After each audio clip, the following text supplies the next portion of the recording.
बिस्मिल्लाहिर्रहमानिर्रहीम।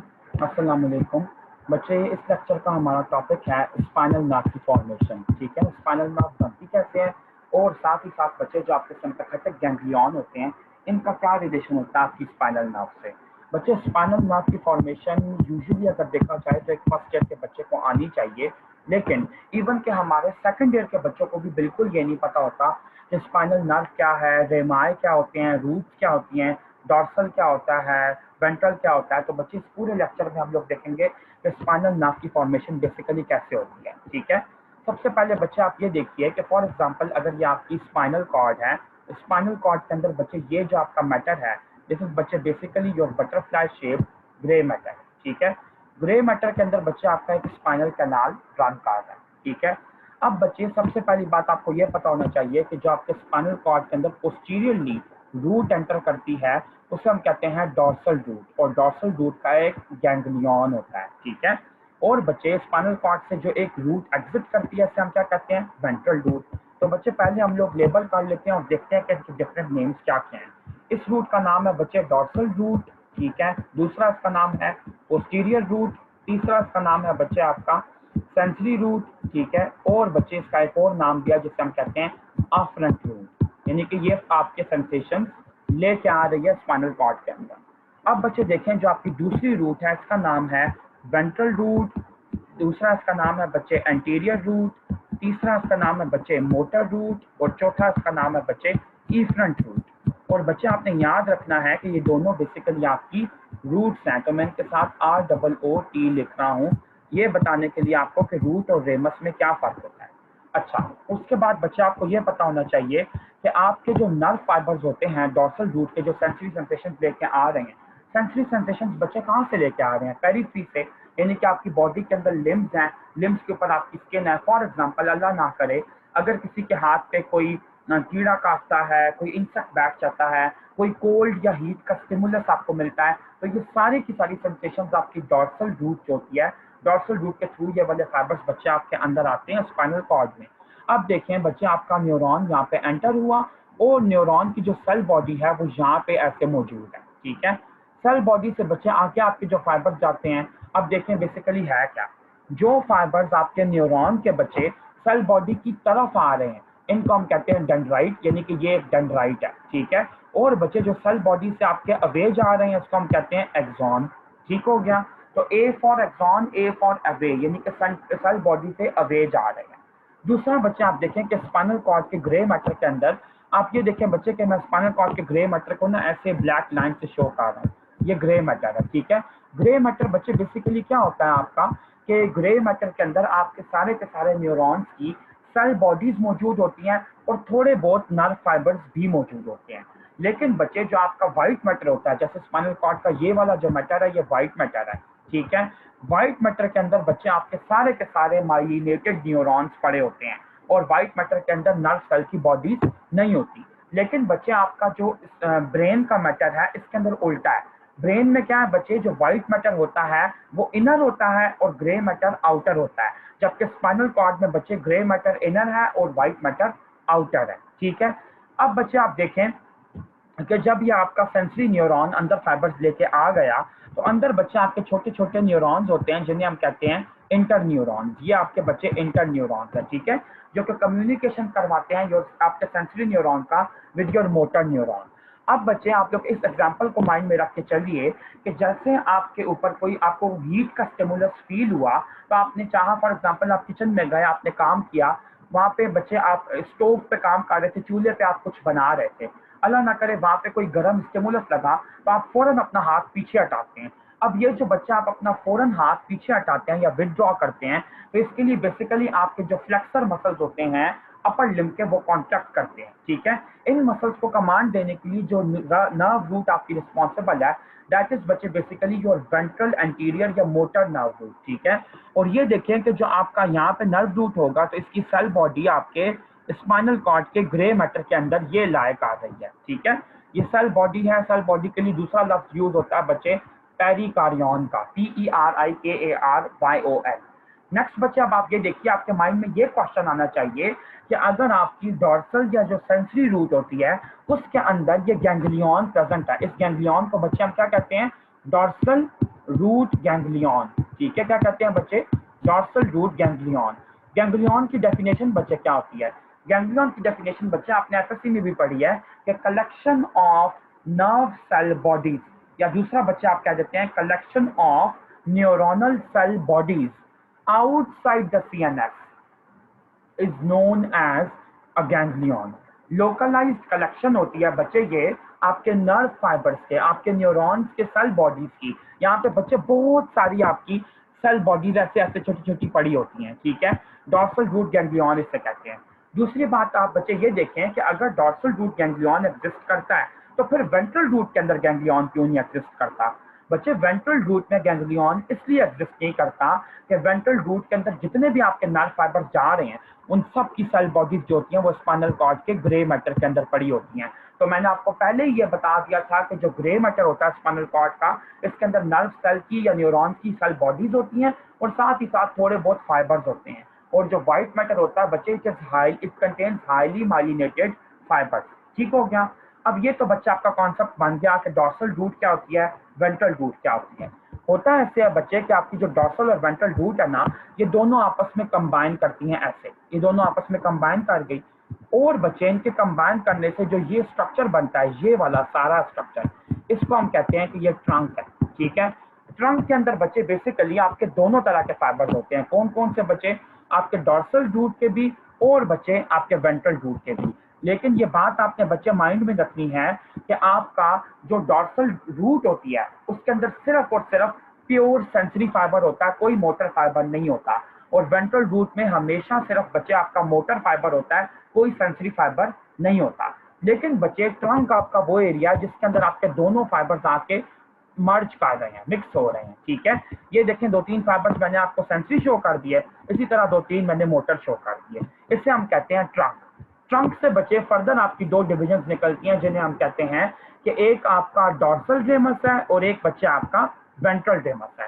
ये क्या है बच्चे आपका, मैं यहाँ पे लिख रहा हूँ, ये है आपका डॉर्सल रेमस। ठीक है, you don't have to call it a root. बच्चे फर्स्ट ईयर के बच्चे और खास तौर पे सेकंड ईयर के जितने भी बच्चे हैं, मैंने आज तक जितने भी बच्चों से ये पूछा है कि रेमस और रूट में क्या फर्क होता है, आज तक कोई बच्चा एक्सप्लेन नहीं कर पाया कि रेमस और रूट में क्या डिफरेंस होता है, सिवाय दो तीन बच्चों के। बच्चे ये बात माइंड में रखिए कि जो रेमस होता है इसके अंदर आपके मिक्स्ड फाइबर्स हैं। इसके अंदर बच्चे आपके सेंसरी फाइबर्स भी जा रहे हैं और आपके वेंट्रल फाइबर्स भी जा रहे हैं। बिल्कुल इसी तरह बच्चे आपके वेंट्रल रेमस के अंदर भी सेंसरी फाइबर्स भी जा रहे हैं और मिक्स्ड फाइबर्स भी जा रहे हैं। तो सवाल ये पैदा होता है कि जब इन दोनों के अंदर दो दो तरह के फाइबर्स जा रहे हैं तो फिर इन दोनों रेमाए में डिफरेंस क्या है? बच्चे इन दोनों रेमाए, डॉर्सल और वेंट्रल रेमाए के नाम से पता चल रहा है कि इनमें क्या डिफरेंस है। बच्चे हमारी बॉडी के अंदर देखें दो मेन जो आपकी ट्रंक का पार्ट बना रही है ना, वो क्या है बच्चे आपकी? एक तो चेस्ट की कैविटी है, चेस्ट है पूरा का पूरा आपकी थॉरक्स, और नीचे बच्चे आपका एब्डोमेन है। तो थॉरक्स की एंटीरियर वॉल है, थॉरक्स की दो साइडों पे जिस जगह पे आपका अपर लिम्ब आके अटैच होता है थॉरक्स पे, वहां पे बच्चे आपकी लैटरल वॉल है और पीछे की तरफ थॉरक्स की पोस्टीरियर वॉल है। इसी तरह बच्चे आपकी एब्डोमेन की एंटीरियर वॉल है, लैटरल वॉल है और पोस्टीरियर वॉल है। तो बच्चे आपके जितने भी डॉर्सल रेमाए हैं ना, डॉर्सल रेमाए हमेशा सप्लाई करते हैं बच्चे, मैं यहाँ पे छोटा सा करके लिख रहा हूँ कि पोस्टीरियर थोरेसिक वॉल को और बच्चे पोस्टीरियर एब्डोमिनल वॉल को। लेकिन बच्चे जो आपका वेंट्रल रेमस होता है ये हमेशा सप्लाई करता है एंटीरियर और लेटरल थोरेसिक वॉल को और एंटीरियर और लेटरल एब्डोमिनल वॉल को। ठीक है, तो बच्चे आप ये देखें कि इन दोनों का डिफरेंस हमारे पास ये सामने आया कि डॉर्सल रेमस पीछे पूरी बैक के लिए है और वेंट्रल रेमस आगे और साइडों के लिए है। दूसरी चीज बच्चे, अगर आपसे कभी एग्जामिनर ये पूछे कि what is the difference between ventral root and ventral ramus, तो आपने ये कहना है कि ventral root always contains pure motor fibres but ventral ramus always contains sensory as well as motor fibers, यानी कि it contains mixed fibers। इसी तरह बच्चे यही वाला डिफरेंस आपका डॉर्सल रेमस के लिए है और डॉर्सल रूट के लिए है। और बच्चे तीसरा आपका जो वाइवा का क्वेश्चन बनता है वो मैं आपको पहले ही आंसर कर चुका हूँ कि डॉर्सल रूट गैंग्लियन अगर एग्जिस्ट करता है तो वेंट्रल रूट गैंग्लियन क्यों नहीं एग्जिस्ट करता। ठीक है, अच्छा उसके बाद बच्चे हम देखते हैं कि इन रेमाए से निकलता क्या है। जी, सबसे पहले बच्चे हम लोग ब्रांचेस पढ़ते हैं कि डॉर्सल रेमाए की ब्रांचेस क्या होती हैं।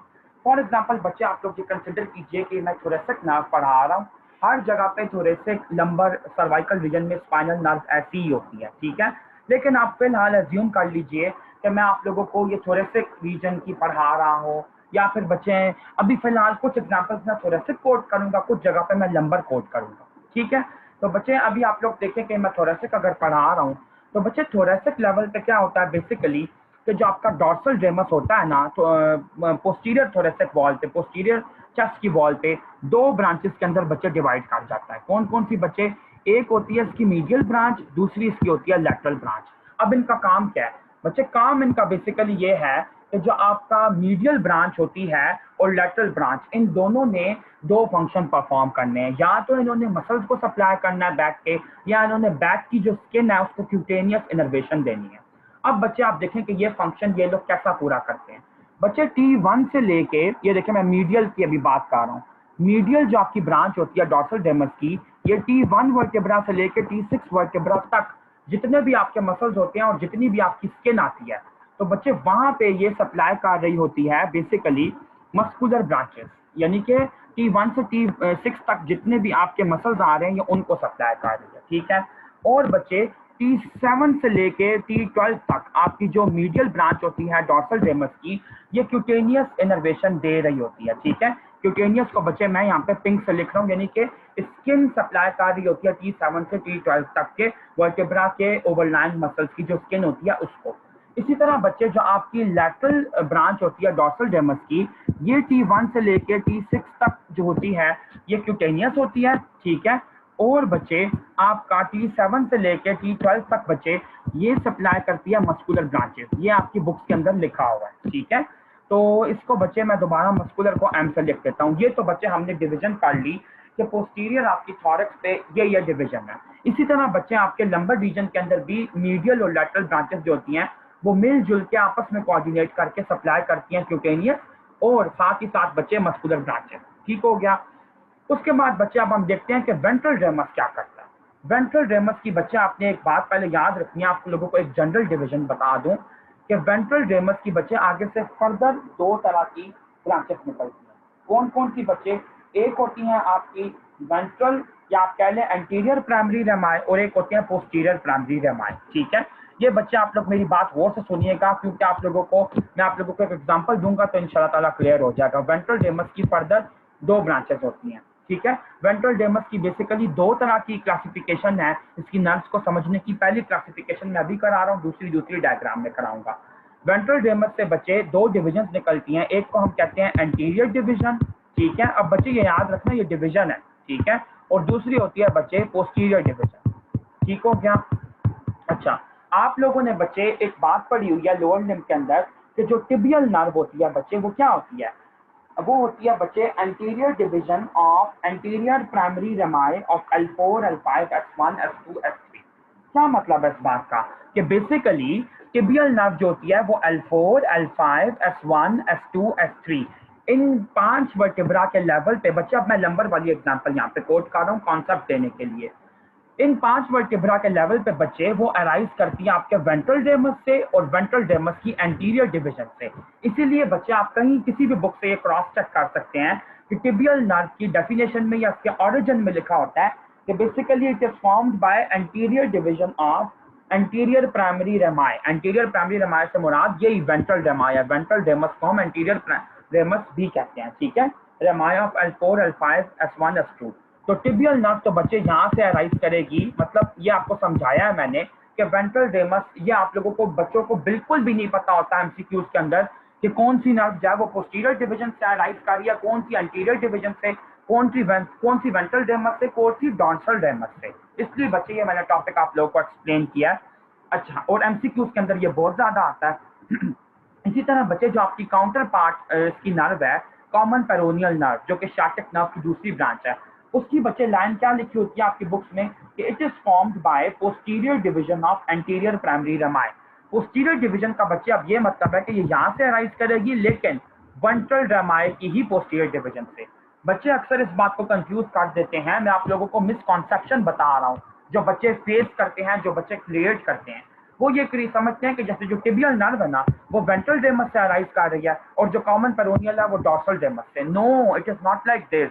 बच्चे वेंट्रल डेमस की ही फर्दर दो डिविजन होती हैं, एंटीरियर एंड पोस्टीरियर, इन्हीं से अराइज कर रही है। ठीक है, ये तो बच्चे आपकी थी वेंट्रल डेमस की एक तरह की डेफिनेशन। अगर मैं आप लोगों को नर्व की फॉर्मेशन बता रहा हूँ तो बेसिकली ये उसके लिए मैंने बताया। लेकिन वेंट्रल डेमस की कुछ और भी क्लासिफिकेशन है नर्व की, जिस तरह ये सप्लाई करती है, बिल्कुल जैसे हम लोगों ने डॉर्सल डेमस में पढ़ा कि उनकी मस्कुलर और क्यूटेनियस ब्रांचेस होती हैं, इसी तरह इसकी भी होती हैं, वो हम अभी आगे देखते हैं। लेकिन बच्चे यहाँ पे एक और कॉन्सेप्ट क्लियर करता चलूँ कि ये जितना मैंने आपको पूरे का पूरा स्ट्रक्चर बताया है, मैं ब्लू कलर के अंदर इसको अंडरलाइन कर रहा हूँ, ये सारा बच्चे आपका जो स्ट्रक्चर है ना, खासतौर पर जो आपकी वेंट्रल डेमस की फर्दर जो ब्रांचेस होंगी, ठीक है, ये सारी बच्चे आपकी एक आपकी स्पाइनल नर्व कहलाती है। ठीक है, इसी तरह बच्चे आपके स्पाइनल कॉर्ड के दूसरी तरफ दूसरी स्पाइनल नर्व अराइज करती है, यानी कि राइट साइड पे राइट साइड की, लेफ्ट साइड पे लेफ्ट साइड की। ये बच्चे पूरी आपकी एक स्पाइनल नर्व है। और याद रखिएगा कि आपको प्रॉफ के अंदर ये क्वेश्चन आता है कि what is a dermatome. Dermatome हम किसे कहते हैं? फाइनल ईयर के अंदर बच्चे आ जाते हैं, लेकिन उनको बिल्कुल ये समझ नहीं होती कि डर्माटोम किसे कहते हैं। An area of skin supplied by a single spinal nerve is known as a dermatome. क्या मतलब है बच्चे इस बात का?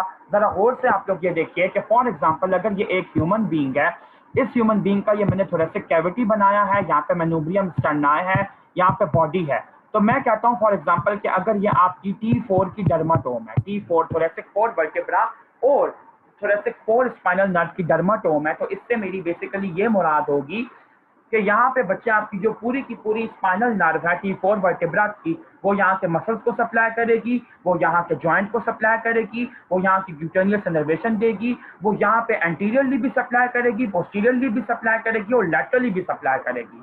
वो यहाँ पे कम्युनिकेटिंग ब्रांचेस भी दे सकती है, वो यहाँ पे जो आपकी आर्टरीज गुजर रही होंगी उनको वास्कुलर ब्रांचेस भी दे सकती है। ये बच्चे आपकी एक स्पाइनल नर्व की डेफिनेशन है, एक डर्माटोम की, sorry. An area of skin supplied by a single spinal nerve is known as dermatome.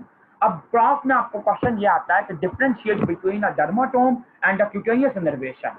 Cutaneous innervation और डर्माटोम में फर्क क्या होता है, वो समझने के लिए बच्चे मैं डायग्राम को रीड्रॉ करूंगा। काइंडली आप लोग देखिएगा कि दोबारा स्पाइनल कॉर्ड मैंने बनाई, ये इसका अंदर मैंने ग्रे मैटर शो किया, स्पाइनल कैनाल शो किया, ये बच्चे आपकी डॉर्सल रूट शो की, ये मैंने वेंट्रल रूट शो की, इन दोनों के मिलने से आपका ट्रंक बन गया। ट्रंक से बच्चा आपका डॉर्सल डेमस निकला, वेंट्रल डेमस निकला।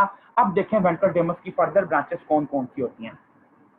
वेंट्रल डेमस बच्चे जो जो ब्रांचेस देता है वो मैं ना इस तरफ शो कर रहा हूँ, ठीक है, बोर्ड के उस तरफ नहीं जा रहा सिर्फ, वरना स्प्रेड तो ये उस तरफ ही करती है। पहली ब्रांचेस बच्चे जो ये देती है तो वो होती है लेटरल क्यूटेनियस नर्व, यानी कि लेटरल साइड ऑफ थॉरैक्स और एब्डोमेन को सप्लाई करने के लिए। दूसरी नर्व जो बच्चे ये देती है आगे की तरफ, बच्चे ये मैं सीक्वेंस में नर्व नहीं बता रहा, बस वैसे ही आप लोगों को ब्रांचेस दिखाने के लिए बता रहा हूँ। आगे की तरफ बच्चे ये देती है एंटीरियर क्यूटेनियस नर्व, जो कि आपके थॉरैक्स और एब्डोमेन के एंटीरियर वॉल को सप्लाई करते हैं। तीसरी ब्रांचेस जो बच्चे ये दे सकती हैं वो होती है मस्कुलर नर्व, यानी कि आपके एंटीरियर एब्डोमिनल वॉल और चेस्ट पर जितने भी मसल्स हैं उनको सप्लाई करने के लिए। चौथी ब्रांच जो बच्चे ये दे सकती हैं वो होती हैं आर्टिकुलर ब्रांचेस। आर्टिकुलर ब्रांचेस बच्चे हमेशा जॉइंट्स के लिए होती हैं, यानी कि फॉर एग्जांपल आपके चेस्ट के ऊपर जो जॉइंट्स बनते हैं छोटे छोटे, जैसे हम कहते हैं कोस्टोकॉन्ड्रल जॉइंट्स हैं, तो इनको सप्लाई करने के लिए, ठीक है। लेकिन एब्डोमेन के इंटीरियर वॉल पे तो कोई बोन नहीं है, तो वहां पे हम लोग जॉइंट स्टडी नहीं कर रहे, ठीक है। लेकिन बच्चे नीचे की तरफ प्यूबिक सिम्फसिस को ये देख सकती हैं, ठीक है। इसके अलावा बच्चे इनकी एक और तरह की जो ब्रांच होती है वो होती है कम्युनिकेटिंग नर्व। और कम्युनिकेटिंग नर्व बेसिकली इसलिए होती हैं कि फॉर एग्जांपल मैं आपको कहता हूँ कि ये T1 की स्पाइनल नर्व है, ये T2 की स्पाइनल नर्व है, तो बच्चे इनका आपस में भी तो कनेक्शन होना चाहिए ना, एक हार्मोनियस कनेक्शन के लिए। तो जो ये ब्रांचेस आपस में शेयर करती हैं कम्युनिकेट करने के लिए, उन्हें हम कहते हैं कम्युनिकेटिंग नर्व। ये था बच्चे आपका पूरे का पूरा टॉपिक स्पाइनल नर्व का, उसकी पूरी ब्रांचेस मैंने कोशिश की एक्सप्लेन करने की। और साथ बच्चे एक और बात आपको बताऊं कि जो आपकी डेफिनेशन थी क्यूटेनियस इनर्वेशन की, वो क्या होती है। क्यूटेनियस इनर्वेशन को हम इस तरह डिफाइन करते हैं, an area of skin supplied by a single peripheral nerve. तो बच्चे पेरिफेरल नर्व हम इस केस में इन सब को पेरिफेरल नर्व कहते हैं। ये सारी आपकी पेरिफेरल नर्व हैं जो कि स्पाइनल नर्व से फर्दर ब्रांचेस अराइव कर रही हैं। लेकिन बच्चे आपने याद रखना है कि क्यूटेनियस इनर्वेशन के अंदर आपने सिर्फ क्यूटेनियस नर्व का नाम लेना होता है, यानी कि N area of skin supplied by a peripheral nerve that is cutaneous. तो लेटरल क्यूटेनियस नर्व और एंटीरियर क्यूटेनियस नर्व वो नर्व्स होंगी जो कि इस डेफिनेशन पे पूरा उतरेंगी। दूसरा कॉन्सेप्ट बच्चे बहुत इंपॉर्टेंट जो यहाँ पे डिस्कस करना था वो है कि आपके स्पाइनल कॉर्ड के अंदर ग्रे रेमस क्या होता है और व्हाइट रेमस क्या होता है। बच्चों को बिल्कुल भी नहीं पता कि ग्रे रेमस को हम प्री गैंग्लियोनिक या पोस्ट गैंग्लियोनिक क्यों कहते हैं। अभी देखें बच्चे, मैं आप लोग को दोबारा बताता हूँ। ये आपकी बच्चे डॉर्सल रूट है, या डॉर्सल गैंग्लियन हो गया, ये वेंट्रल रूट है, ठीक है। इन दोनों के मिलने से ट्रंक बन गया, ट्रंक के मिलने से बच्चे आपका डॉर्सल रेमस बन गया, या डॉर्सल रूट थी, ठीक है। और ये आपकी वेंट्रल रूट थी, ठीक हो गया। ये आपका डॉर्सल रेमस है और साथ ही साथ ये बच्चे आपका वेंट्रल रेमस है। अब आप लोग देखें मैं आप लोगों को क्या समझाना चाह रहा हूँ। बच्चे बॉडी के अंदर आपके बहुत सारे गैंग्लियॉन्स प्रेजेंट होते हैं। एक आपके जो गैंग्लियन की चेन है जो कि फर्स्ट ईयर के अंदर आप लोग पढ़ेंगे थॉरक्स में पाई जाती है, that is known as thoracic sympathetic chain, ठीक है। थोरेसिक सिंपैथेटिक चेन बच्चे बेसिकली होता ऐसे है कि फॉर एग्जांपल अगर आपके ये वर्टिब्रे पड़े हुए हैं ऐसे, वर्टिब्रो का बच्चे ये मैं आप लोगों को एंटीरियर व्यू दिखा रहा हूँ, तो इनके अलोंग ऐसे आपकी चेन रन करती है। इंटरवर्टिब्रल डिस्क के लेवल पे आपका एक एक गैंग्लियन होता है। ये जो गैंग्लियन है बच्चे ये बेसिकली सिंपैथेटिक गैंग्लियन है। आपको पता है ना कि ऑटोनोमिक नर्वस सिस्टम के अंदर peripheral nervous parasympathetic nervous system और सिंपैथेटिक नर्वस सिस्टम दोनों शामिल होते हैं। तो बच्चे ये जो आपकी चेन है ये बेसिकली सिंपैथेटिक चेन है जो कि वर्टिब्रा के राइट लेफ्ट दोनों साइडों पे रन करती है, ठीक है। अब आप ये देखें कि राइट साइड वाली राइट साइड की बॉडी को, लेफ्ट साइड वाली लेफ्ट साइड की बॉडी को सिंपैथेटिक कमांड्स देगी। लेकिन बच्चे हमें ये बेसिकली नहीं पता होता, बेसिकली छोटे बच्चों को, फर्स्ट या सेकंड ईयर वालों को और इवन फाइनल ईयर वालों को, कि सिंपैथेटिक रूट जो सिंपैथेटिक चेन जो बेसिकली आपकी होती है ये करती क्या है। ये देखें बच्चे कि सिंपैथेटिक चेन को मैं यहाँ पे ब्लू कलर के अंदर शो कर रहा हूँ, ये ऐसे रन करती है। फॉर एग्जांपल आप देखें कि ये एक ऊपर से गैंग्लियन आ रहा है, नीचे आया बच्चे, यहाँ पे आपका एक गैंग्लियन है, ठीक है, और ये चेन इस तरह रन कर रही है। मैं इस गैंग्लियन को अपना टारगेट बनाऊंगा और आप लोगों को स्टडी करवाऊंगा कि इसका वेंट्रल रूट से क्या रिलेशन होता है। बच्चे ये देखें, फॉर एग्जाम्पल मैं आपको छोटी सी एग्जाम्पल दूंगा फिर आपको समझ आएगा। अगर हम लोग रात के वक्त अल्लाह ना करे कोई बंदा किसी वीराने से गुजर रहा है, किसी अंधेरे से या किसी कब्रिस्तान से गुजर रहा है और वहां पे बहुत ज्यादा अंधेरा है, अचानक आपके रास्ते के अंदर एक पत्थर आ जाता है, अल्लाह ना करे, या किसी के रास्ते के अंदर कोई इंसेक्ट आ जाता है, कोई स्नेक वगैरह आ जाता है, तो हमें एकदम डर लगता है। जब हमें एकदम डर लगता है बच्चे तो हमारा सिंपैथेटिक नर्वस सिस्टम एकदम परेशान हो जाता है कि ओ माय गॉड ये क्या हो गया है, ठीक है। सिंपैथेटिक नर्वस सिस्टम के एक्टिवेट होने की वजह से बच्चे, अब आप देखें नॉर्मली जब आप लोग चल रहे थे ना तो आपका वेंट्रल रूट जा रहा था फाइबर्स लेके जिन मसल्स ने कॉन्ट्रैक्ट होना था, और आपका जो डॉर्सल रूट होता है बच्चे ये नॉर्मल सेंसरी अपना काम कर रहा होता है, ठीक है। लेकिन जब सिंपैथेटिक एक्टिवेशन हो गई बच्चे, ब्रेन को कमांड मिला और आपकी ब्रेन के साथ कनेक्टेड होती है ये आपकी सिंपैथेटिक चेन जो होती है, ठीक है। जब ब्रेन को बच्चे अचानक ये कमांड मिला कि आगे तो खतरा है, तो आपके पाँव जो होते हैं वो तेजी का शिकार हो जाते हैं और आप उस जगह से भागने की कोशिश करते हैं। अब बच्चे जो सिंपैथेटिक नर्वस सिस्टम ने fight and flight condition create करके आपको एक्टिवेट किया है, ये कैसे किया है बच्चे, इसको इस तरह आप लोग समझें कि बेसिकली वेंट्रल रूट जो होती है ये कुछ फाइबर्स देती है सिंपैथेटिक गैंग्लियन को, जो कि इस गैंग्लियन के लिए क्या होते हैं बच्चे, आफ्रेंट होते हैं। क्या होते हैं बच्चे, आफ्रेंट। आफ्रेंट का मतलब है कि ये वेंट्रल रूट से कमांड लेके आ रहे हैं, ये आफ्रेंट है। और दूसरा बच्चे ये चूंकि गैंग्लियन है, ये सिंपैथेटिक गैंग्लियन है, तो इन फाइबर्स को हम कहते हैं प्री गैंग्लियोनिक फाइबर्स, ठीक है। और तीसरा नाम जो बच्चे इनका होता है जो हमारे बच्चों को बिल्कुल भी नहीं पता होता वो है व्हाइट रेमस कम्युनिकेंस। क्या कहते हैं बच्चे इसको, व्हाइट रेमस कम्युनिकेंस, ठीक है। ये आपने याद रखना है, ये तीन इसके नाम है। प्री गैंग्लियोनिक बच्चे हमने इसको इसलिए कहा है कि ये गैंग्लियन से पहले वाले फाइबर्स हैं, ये अभी गैंग्लियन की तरफ आ रहे हैं। और बच्चे एक चीज को आपने बिल्कुल भी मिक्स नहीं करना, ये आफ्रेंट गैंग्लियन के लिए है, वेंट्रल रूट के लिए आफ्रेंट नहीं है, ठीक है। वेंट्रल रूट से आ रहे हैं गैंग्लियन की तरफ, तो बच्चे ये इन फाइबर्स का नाम है। अब बच्चे जब आपने खतरा डिटेक्ट कर लिया तो सिंपैथेटिक गैंग्लियन फौरन कमांड वापस भेजता है वेंट्रल रूट को और उसे कहता है जल्दी से फौरन इंपल्सेस भिजवाना शुरू करो मसल्स को, और मसल्स को कॉन्ट्रैक्ट करवा के जल्दी यहाँ से भागो। तो बच्चे सिंपैथेटिक गैंग्लियन ने जो बेसिकली ये वाला फाइबर वापस भेजा है वेंट्रल रूट को स्टिमुलेट करने के लिए, कमांड देने के लिए, इसे हम कहते हैं कि ये सिंपैथेटिक रूट का इफरेंट फाइबर है, या बच्चे उसका पोस्ट गैंग्लियोनिक फाइबर है, या बच्चे उसका ग्रे रेमस कम्युनिकेंस है, ठीक है। ग्रे रेमस कम्युनिकेंस है, ये बात आपने याद रखनी है बच्चे। जब भी आपसे वाइवा में ये पूछा जाता है कि what is the difference between white ramus and grey ramus, तो किसी भी बच्चे को ये नहीं आता। Grey ramus is basically an afferent for the sympathetic ganglion sorry, white ramus is basically an afferent for the sympathetic ganglion, and gray ramus is basically an efferent for the sympathetic ganglion. Grey ramus जो होता है बच्चे, white ramus जो होता है वो command लेके आता है वेंट्रल रूट से, और ग्रे रैमस लेके जाता है वापस वेंट्रल रूट के कमांड को इफेक्ट करने के लिए. This is how your sympathetic system work. I hope बच्चों आप लोगों को ये लेक्चर पसंद आया होगा, और कोई सवाल हो तो आप लोग मुझसे पूछ सकते हैं, ठीक है, अगर कुछ क्लियर नहीं हुआ. Thank you so much. Allah Hafiz.